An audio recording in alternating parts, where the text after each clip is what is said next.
Hello friends, good evening. Welcome to my YouTube channel math guide by Manoj Kumar. हम लोग आज RRB NTPC का 28 दिसंबर 2020 को मतलब आज ही के दिन जो एग्जाम हुआ है शिफ्ट 1 में मॉर्निंग में, उसका मैथ सेक्शन का सॉल्यूशन करेंगे। टोटल 30 क्वेश्चन 100% रियल रहेगा। एक दो क्वेश्चन जो नहीं भी हो सकता है और स्टूडेंट से लिखाया गया क्वेश्चन सभी है, उसी का हम सॉल्यूशन कर रहे हैं। तो टोटल 30 क्वेश्चन है। 30 क्वेश्चन से कम भी हो सकता है, एक दो क्वेश्चन या ज्यादा भी हो सकता है। देखते हैं question number first. Question number first बोल रहा है कि 10 आदमी और 5 औरतें किसी काम को 60 दिनों में पूरा करते हैं। यदि एक आदमी 2 महिलाएं के बराबर काम करते हैं तो 5 आदमी और 20 औरतें उस काम को कितने दिन में पूरा करेंगे। तो क्वेश्चन नंबर फर्स्ट का सॉल्यूशन देखिए। क्वेश्चन बोल रहा है कि 10 आदमी और 5 औरतें किसी काम को 60 दिन में करते हैं। 10 आदमी और 5 औरतें, एम फॉर मैन और डब्ल्यू फॉर वुमेन, किसी काम को कितना दिन में करते हैं, 60 दिन में करते हैं।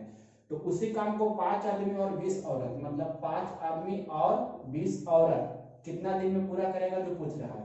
प्रश्न में एक चीज दिया गया है कि एक आदमी 2 महिला के बराबर काम करती है, मतलब एक आदमी बराबर 2 महिला, इस प्रकार से दिया है। तो यहाँ से एक महिला और एक पुरुष और एक महिला का अनुपात निकाल लेंगे तो कितना होगा, 2:1।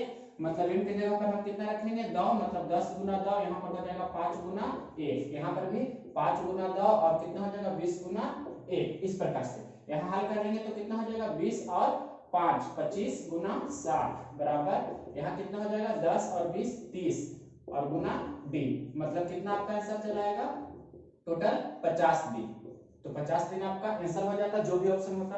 इसके बाद देखिए next question, question number second. Question number second क्या बोल रहा है, किसी वस्तु को 27,000 रुपए में बेचने पर 12% लाभ होता है तो उस वस्तु का क्रय मूल्य कितना होगा।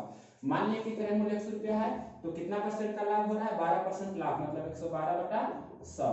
तो कितना में बेच रहा है उसे, 27,000 रुपया में। इसे हल करेंगे आपका आंसर आ जाएगा। हल आप कर लीजिएगा। उसके बाद देखिए क्वेश्चन नंबर 3।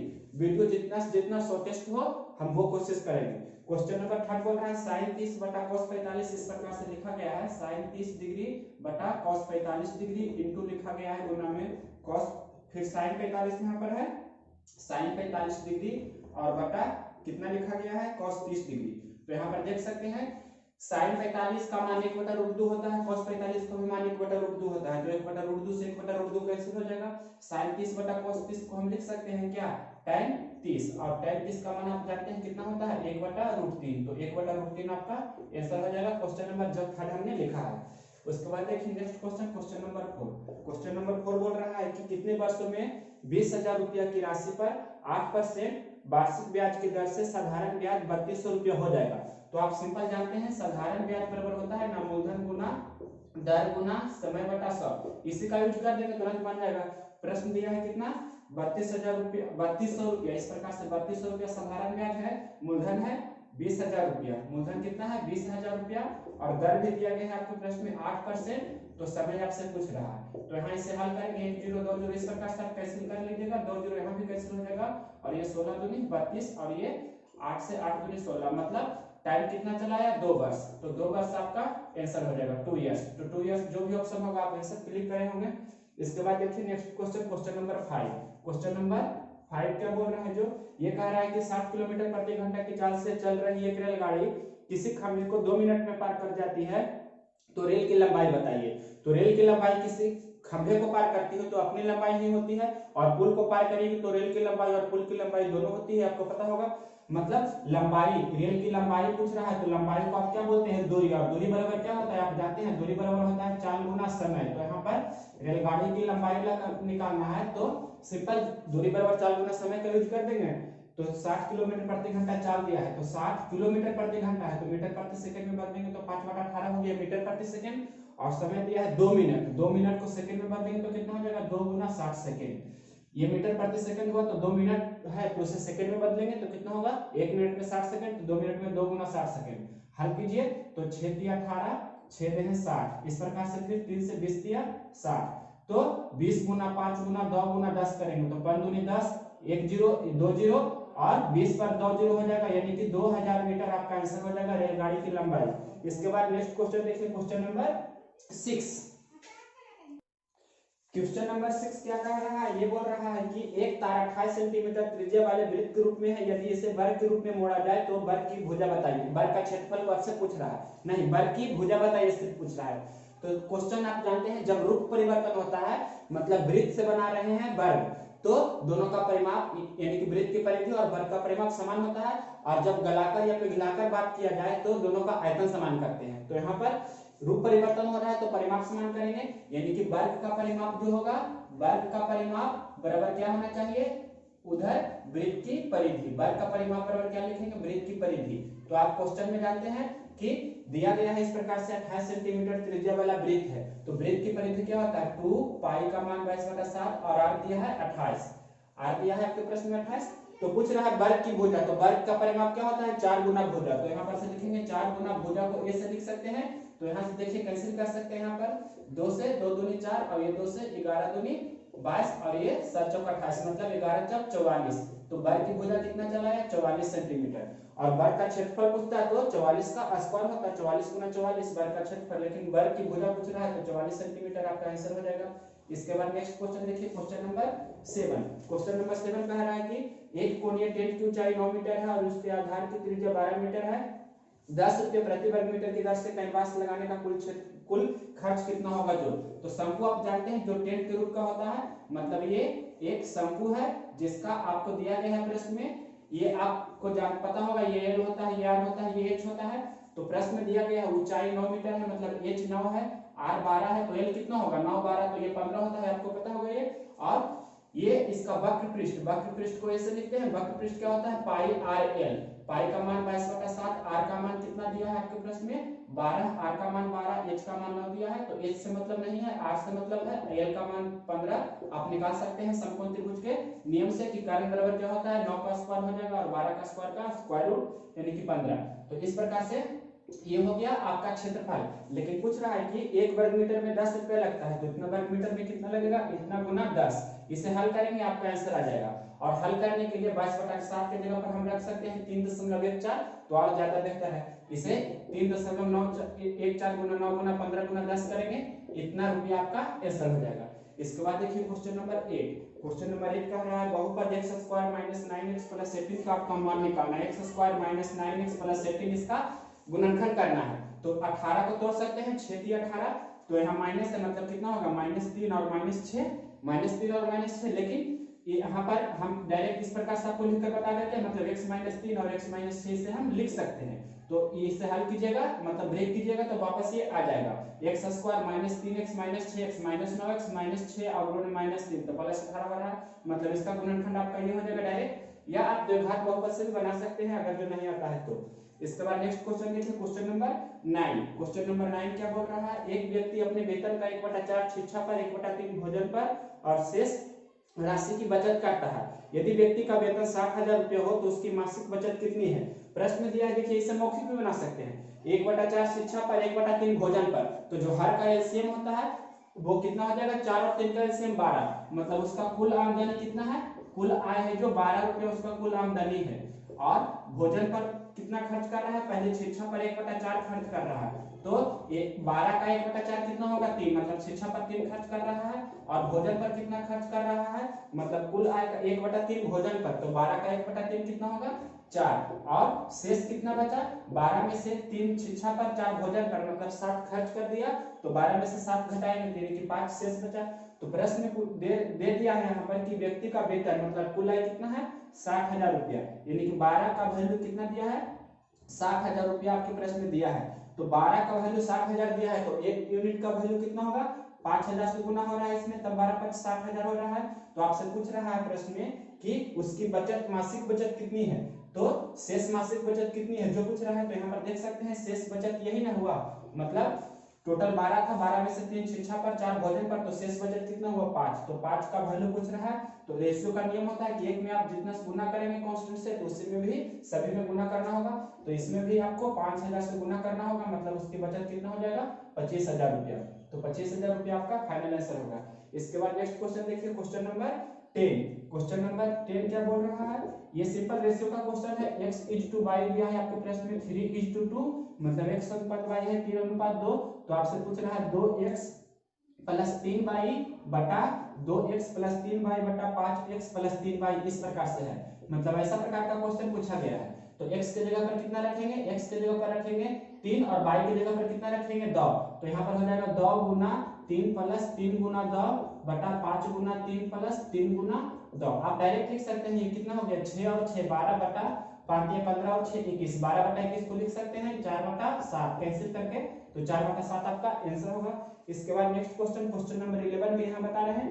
क्वेश्चन नंबर 11 कह रहा है कि स्क्वायर रूट है, इसके अंदर भी फिर स्क्वायर रूट है 1600 और फिर प्लस दिया गया है और यहाँ पर 81 इस प्रकार से है, 81 नहीं हाँ 81 है।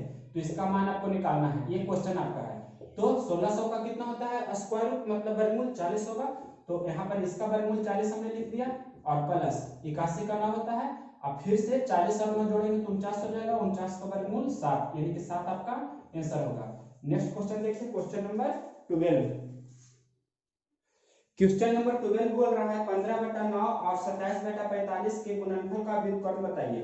15 बटा 9 और 27 बटा 45 है, इसका गुणनफल पहले करेंगे तो कितना हो जाएगा 15 3 45, इस प्रकार से कैंसिल करेंगे और 9 3 27 मतलब 3 से 3 भी कैंसिल हो जाएगा, तो 1 बटा 1 लिख सकते हैं और 1 बटा 1 का व्युत्क्रम खुद 1 बटा 1 ही होगा, मतलब 1। इसका फाइनल आंसर कितना हो जाएगा 1। जैसे 5 का व्युत्क्रम 1 बटा 5 होता है, 7 का व्युत्क्रम 1 बटा 7 होता है, 3 बटा 4 का व्युत्क्रम कहता है तो 4 बटा 3 होता है। व्युत्क्रम का मतलब होता है दो संख्याओं का गुणनफल 1 होना चाहिए, तो उसे कहते हैं गुणात्मक प्रतिलोम भी। इसके बाद देखिए क्वेश्चन नंबर 13 नंबर क्वेश्चन बोल रहा है कि 1 बटा 0.04 का फिर बोल रहा है कि 2 बटा 5 इतना का मान कितना होगा जो, तो 1 बटा 0.04 है तो इसे लिख सकते हैं 100 बटा 4 गुना 2 बटा 5। इसे हल करेंगे तो नीचे 4 5 20 हो गया, 20 5 100 मतलब 10 आपका आंसर हो जाएगा। इसके बाद देखिए नेक्स्ट क्वेश्चन नंबर आपका है 14। क्वेश्चन नंबर 14 क्या बोल रहा है, वह छोटी से छोटी संख्या बताइए जो 625 और 250 से पूर्णतः विभक्त हो जाए। तो बाई ऑप्शन इसे बनाना है, इसे बाई ऑप्शन आपको बनाना है।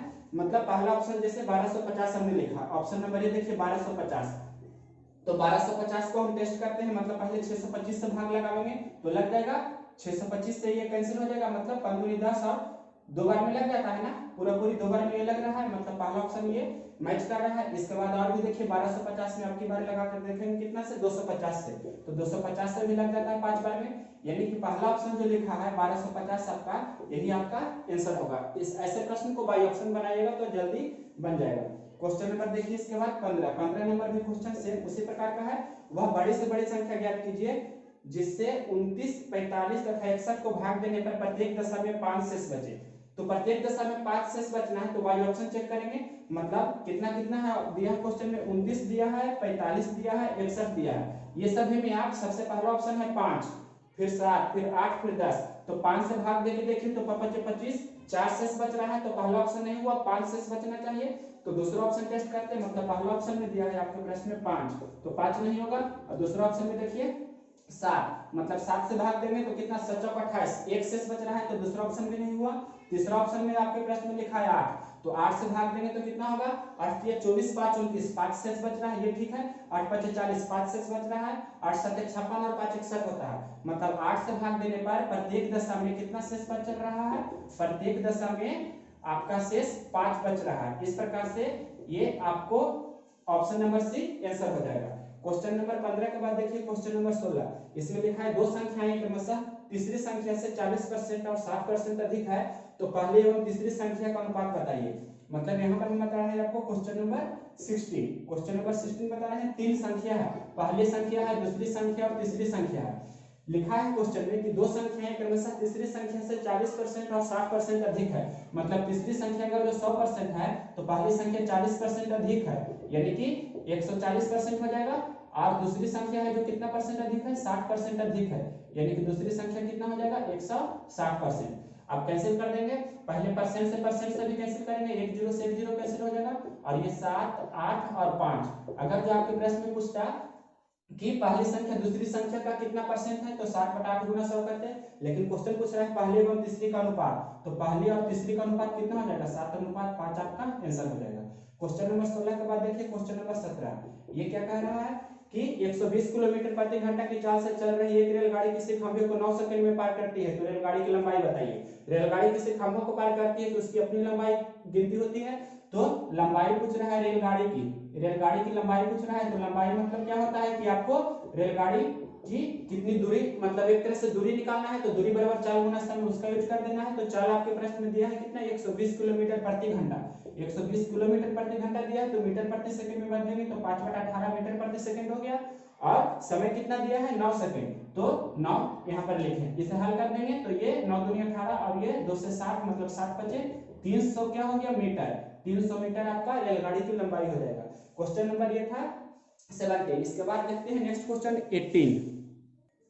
देखिए क्वेश्चन नंबर 18, 18 नंबर क्वेश्चन बोल रहा है दो संख्याएं 3:8 के अनुपात में है, जो उनका मात्रा 7 है, तो दोनों संख्याएं ज्ञात करें। दोनों संख्याएं आपको बताना है। दोनों संख्याएं कैसे निकालेंगे, जो देखिए दोनों संख्याओं का अनुपात आपके प्रश्न में कितना दिया गया है 3:8, और यहाँ पर से रेशियो में दोनों संख्याओं का एचसीएफ कितना हो जाएगा रेशियो में, तो 3 और 8 का एचसीएफ कितना हो जाएगा रेशियो में 1। तो आपके प्रश्न में रेशियो कितना दिया है, रेशियो 3:8 दोनों संख्या का दिया है, और वास्तविक में दोनों संख्याओं का मसा मतलब एचसीएफ 7 है, तो रेशियो में मसा कितना है 1, मतलब 1 अनुपात का वैल्यू 7 दिया है, तो 8 अनुपात का वैल्यू कितना होगा 8 गुना 7 56, और 3 अनुपात का वैल्यू होगा कितना 3 गुना 7 मतलब 21। तो 21 और 56 हो गया पहली संख्या और दूसरी संख्या। तो इसका आपको क्या निकालना है, दोनों संख्याएं निकालना है। तो दोनों संख्याएं ये हो गया। अगर जो पूछता है कि दोनों संख्याओं का एलसीएम, क्वेश्चन में दोनों संख्याओं का एलसीएम ही पूछता होगा, तो दोनों संख्याओं का एलसीएम किस प्रकार से निकालेंगे, तो यहाँ पर 21 को लिख सकते हैं 7 गुना 3, और 56 को लिख सकते हैं 7 गुना 8। तो दोनों का एलसीएम कितना हो जाएगा 7 गुना 3 गुना 8, मतलब 8 के 24 सके मतलब 168 आपका आंसर हो जाएगा। या यहाँ से भी कर सकते हैं कि 8 और 3 का एलसीएम रेशियो में कितना होगा, तो 24 होगा।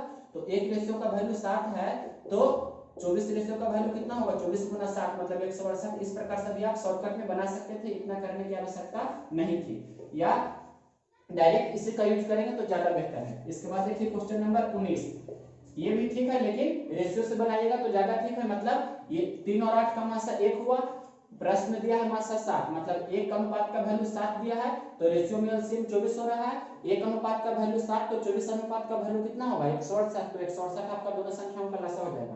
क्वेश्चन नंबर 19 देखिए, एक समबाहुभुज का आंतरिक कोण 168 डिग्री है, तो उसके भुजाओं की संख्या कितनी है। तो कोई भी बहुभुज रहे, त्रिभुज चतुर्भुज पंचभुज, सभी बहुभुजों में क्या होता है कि अंतःकोण और बाह्यकोण, अंतःकोण प्लस बाह्यकोण करते हैं, तो क्या होता है दोनों कोण को जोड़कर कितना होता है 180 डिग्री। आप नियम जानते होंगे, जैसे यहाँ पर हमने एक ट्रायंगल ही इस प्रकार से ड्रा कर दिया, तो ये हो गया अंतःकोण और ये हो गया बाह्यकोण, तो ये पूरा यहाँ से यहाँ कितना होता है जोड़कर 180 डिग्री, आपको पता होना चाहिए। तो प्रश्न में क्या लिखा है, आंतरिक कोण कितना है 168 डिग्री, तो बाह्य कोण कितना होगा, बाह्य कोण दोनों जोड़कर 180 डिग्री है, तो बाह्य कोण कितना होना चाहिए, x अगर जो मान लिए तो 168 में कितना जोड़ेंगे कि 180 हो जाए, इस प्रकार से भी सोच सकते हैं। तो बाह्य कोण कितना हो जाएगा 68 2 70 और 10 80, यानी कि बाह्य कोण कितना हो गया 12 डिग्री। और आप जानते हैं प्रत्येक भुजाओं की संख्या किस प्रकार से निकालता है 360 डिग्री बटा, मतलब एक कोण का वैल्यू दिया है 12 डिग्री, एक कोण का वैल्यू 12 डिग्री, तो 360 डिग्री का कितना होगा मतलब 360 बटा 12, तो कितना हो जाएगा भुजाओं की संख्या बराबर 360 बटा n होता है, ये फार्मूला 360 बटा n होता है, आपको मालूम होगा भुजाओं की संख्या बराबर। तो यहाँ पर से हो जाएगा 12 3 36, मतलब 30 भुजा वाले वो बहुभुज होगा। तो ऑप्शन नंबर जो भी होगा 30 भुजा वाले बहुभुज क्लिक कर सकते हैं। क्वेश्चन नंबर इसके बाद देखिए 20, किसी बेलन की त्रिज्या 2.5 सेंटीमीटर ऊंचाई 2 सेंटीमीटर है, तो उसका आयतन बताइए। जैसे ये क्वेश्चन है क्वेश्चन नंबर 20, कोई बेलन इस प्रकार से है और बेलन के दिया गया है आपके प्रश्न में कि ये है जो हाइट होता है बेलन का हाइट कितना दिया गया है 2 सेंटीमीटर, बेलन का हाइट कितना है 2 सेंटीमीटर, और इसकी ये त्रिज्या है जो 2.5 सेंटीमीटर है। तो बेलन की आयतन क्या होता है v फॉर वॉल्यूम मतलब पाई r स्क्वायर h, पाई का मान 3.14 दे सकते हैं, r स्क्वायर मतलब 2.5 गुना 2.5 और h का मान 2। इसे हल करेंगे आपका मीटर क्यूब या सेंटीमीटर है तो सेंटीमीटर क्यूब आपका आयतन आंसर होगा। क्वेश्चन नंबर 20 के बाद देखिए question number 21, question number 21 simple simplification का है, x into x minus 2 plus लिखा गया है 3x इंटू एक्स माइनस 3, इसे हल करना है। तो x गुना x x स्क्वायर हो जाएगा और 3x गुना x तो कितना हो जाएगा 3x स्क्वायर, तो 3x स्क्वायर x स्क्वायर मतलब 4x स्क्वायर हो गया, माइनस 2x और plus minus minus 9x, 3 3 9x और 2x कितना हो जाएगा 11x, मतलब 4x स्क्वायर माइनस 11x आपका ये आंसर होगा। इसके बाद नेक्स्ट क्वेश्चन देखिए, इसके बाद सिंपल सिंप्लीफिकेशन का 2-3 क्वेश्चन और है। क्वेश्चन नंबर 22 क्या बोल रहा है, ये आपको गुना करना है और इसका मान बताना है। तो दशमलव का गुना कैसे करते हैं, पहले डिजिट मतलब अंक को गुना कर लेंगे। तो 3 3 9 3 27 3 81 हो जाएगा। और दशमलव के बाद कितना अंक है, यहाँ दशमलव के बाद 3 अंक है, यहाँ दशमलव के बाद 2 अंक है, यहाँ दशमलव के बाद 1 अंक है। तो 3 2 5 1 6 अंक है। यहाँ दशमलव के बाद 0 है, मतलब दशमलव के बाद एक भी अंक नहीं है। तो टोटल 5 अंक, 3 2 5 1 6 अंक हो गया दशमलव के बाद। तो कितना लिखेंगे, गुना 10 के पावर माइनस 6, या आप ऐसे भी कर सकते हैं 81 और 1 2 3 4 5 6, यहाँ पर दशमलव देंगे। ये भी आपका आंसर हो सकता है, जो ऑप्शन दिया है उस प्रकार से बना सकते हैं। इसके बाद देखिए क्वेश्चन नंबर 23। क्वेश्चन नंबर 23 क्या बोल रहा है, एक कर्मचारी के वेतन में 30% की वृद्धि हो गई, जिससे उनका वेतन 910 हो जाता है, तो उसका प्रारंभिक वेतन बताइए। 30% की वृद्धि हो गई, इसका मतलब पहले वेतन 100% था, बाद में हो गया कितना 130%। और प्रश्न दिया है 910 हो जाता है, मतलब 130% का वैल्यू कितना दिया है 910। तो 1% का वैल्यू कितना होगा 910 बटा 130। प्रारंभिक वेतन कितना था, मतलब 100%, तो 100% का वैल्यू कितना होगा, तो 910 बटा 130 गुना 100, उसका प्रारंभिक वेतन हो जाएगा। तो ये 63 91 60 बार में कैंसिल हो जाएगा, तो 700 उसका प्रारंभिक वेतन था। क्वेश्चन नंबर 23 हो गया। इसके बाद देखिए क्वेश्चन नंबर 24, 15 20 15 12 और 20, इसका आपको चतुर्थ अनुपात पूछ रहा है, क्या होगा जो। तो चतुर्थ अनुपात किस प्रकार से निकालते हैं, ये इसका 15 का जो रेशियो होगा 12 के साथ वही रेशियो होना चाहिए 20 का इसके साथ। तो 15:12 यहाँ समानुपात लिख सकते हैं 20:x। तो यहाँ नजदीक को नजदीक से गुना करते हैं, दूर को दूर से, मतलब 12 गुना 20 बराबर 15 गुना x। इसे हल कर देंगे तो यहाँ पर से 5 चौके 20, 5 या 15, ये 3 चौक 12, मतलब 16 हो जाएगा आपका चतुर्थानुपात। इसके बाद नेक्स्ट क्वेश्चन देखिए, क्वेश्चन नंबर 25। क्वेश्चन नंबर 25 क्या बोल रहा है, ये सिंपल क्वेश्चन है कि 1 माइनस टेन स्क्वायर थीटा बटे टेन स्क्वायर थीटा का मान निकालना है। 1 माइनस टेन स्क्वायर थीटा बटे टेन स्क्वायर थीटा का आपको मान बताना है। तो इसे अलग अलग कर देते हैं, मतलब 1 बटा टेन स्क्वायर थीटा ये हो जाएगा, और माइनस ये हो जाएगा टेन स्क्वायर थीटा बटे टेन स्क्वायर थीटा। तो इधर तो टेन स्क्वायर थीटा बटे टेन स्क्वायर थीटा 1 हो गया, 1 बटा टेन स्क्वायर को बोल सकते हैं कॉट स्क्वायर थीटा, और माइनस 1। आप ये फॉर्मूला भी जानते होंगे कि cosec square theta minus cot square theta क्या होता है, cosec square theta minus cot square theta 1 होता है। तो यहाँ पर से अगर जो हम एक चीज और कर सकते हैं कि कोसेक स्क्वायर थीटा माइनस 1 बराबर कॉट स्क्वायर थीटा होगा, उसी प्रकार से 1 प्लस कॉट स्क्वायर थीटा बराबर कोसेक स्क्वायर थीटा होगा, लेकिन यहाँ पर उस प्रकार से नहीं है। तो कॉट स्क्वायर थीटा माइनस 1 ही आपका आंसर होगा। अगर तो इसका यूज करके दिया होगा तो आप ऑप्शन से देख सकते हैं। इसके बाद क्वेश्चन नंबर है 26 नंबर क्वेश्चन है, 699 को रोमन पद्धति में लिखना है। रोमन पद्धति में कैसे लिखते हैं आपको पता होगा, सिंपल बेसिक आना चाहिए। जैसे आई का मतलब 1 होता है, डबल आई का मतलब 2 होता है, ट्रिपल आई का मतलब 3 होता है, उसी प्रकार से भी का मतलब कितना होता है 5 होता है, एक्स का मतलब 10 होता है, और सी का मतलब 100 होता है, एम का मतलब डी का मतलब 500 होता है, और एम का मतलब कितना होता है 1000 होता है। और किसी एक पर अगर जो रेकरिंग हो जाए, जैसे हम भी पर रेकरिंग दे दिए तो इसका मतलब 1000 गुना उसका मान बढ़ गया। भी का मान 5 हुआ तो भी पर रेकरिंग का मतलब कितना हो गया 5000। एक्स पर रेकरिंग दे देंगे ऊपर में, मतलब उसका मान 10000 हो जाएगा। तो प्रश्न में बोल रहा है 699, तो 699 को ब्रेक कर लेंगे तो 600 प्लस 90 प्लस 9 इस प्रकार से।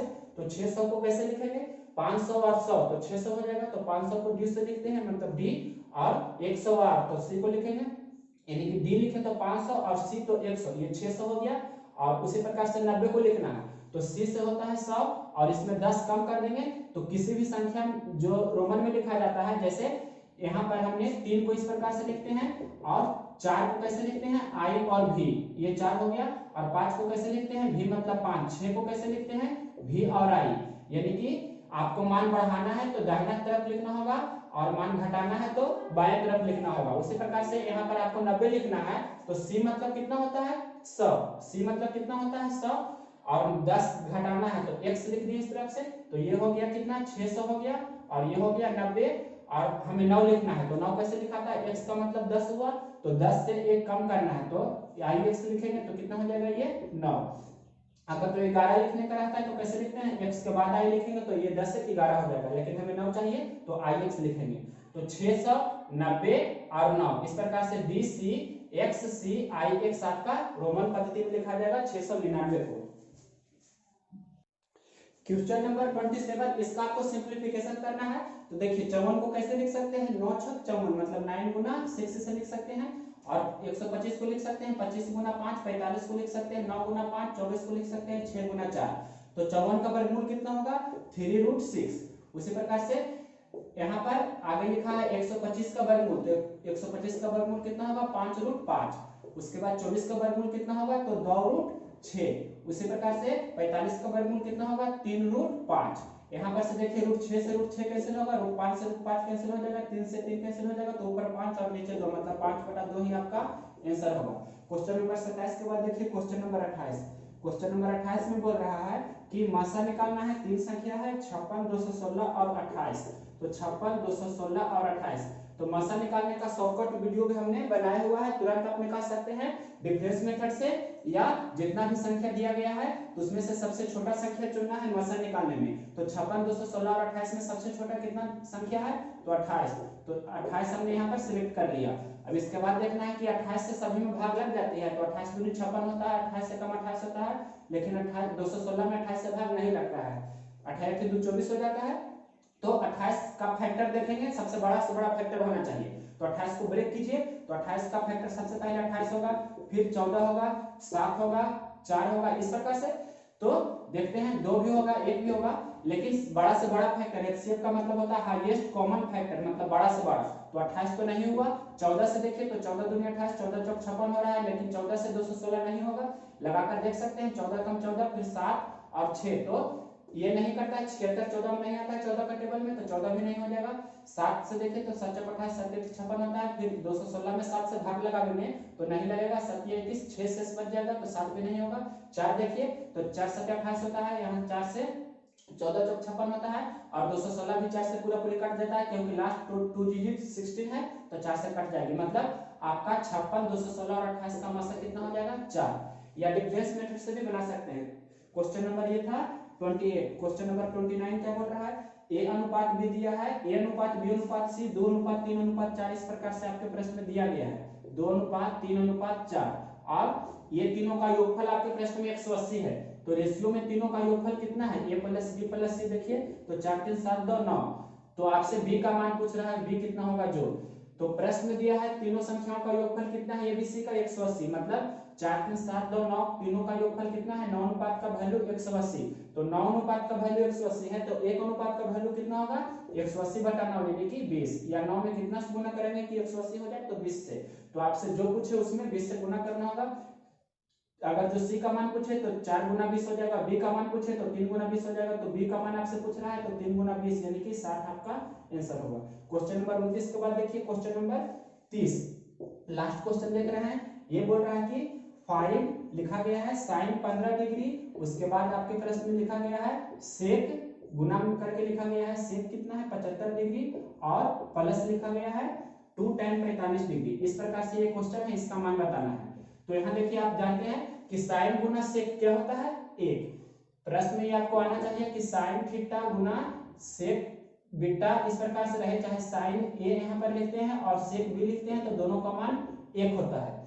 कब, जब ए और बी जोड़कर 90 डिग्री होता है, ए प्लस बी जोड़कर 90 डिग्री होता है, तो दोनों साइन ए गुना सेक बी का मान 1 होता है। इसे आप दूसरा तरह से भी याद रख सकते हैं कि साइन ए बराबर क्या होगा 1/सेक बी, सेक बी उस तरफ जाएगा तो 1/सेक बी, सेक बी को बोलते हैं 1/सेक बी को कॉस बी बोल सकते हैं कि साइन ए बराबर कॉस बी रहता है। तो इस स्थिति में भी ए प्लस बी 90 होता है। जैसे साइन 30 तो कॉस में किसका मान, साइन 30 1/2 होता है, तो कॉस में किसका मान 1/2 होगा तो 60 का, मतलब साइन 30 तो कॉस 60 रखते हैं।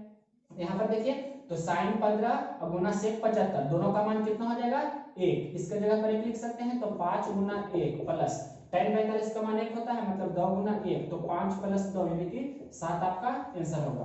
तो ये पूरा जो 30 क्वेश्चन था, 30 क्वेश्चन हमने कवर किया। ये आज ही के डेट में मतलब 28 दिसंबर 2020 को पहला शिफ्ट मॉर्निंग शिफ्ट में पूछा गया क्वेश्चन था, शिफ्ट 1 में। ये 100% कंप्लीट क्वेश्चन हमने किया, 30 क्वेश्चन। नेक्स्ट वीडियो में सेकंड शिफ्ट में जो क्वेश्चन पूछा गया है उसका सॉल्यूशन देंगे, और थर्ड शिफ्ट वाला भी सुबह के टाइम में मॉर्निंग में अपलोड कर देंगे। अगर यह वीडियो पसंद है तो इसे लाइक करें और शेयर करें।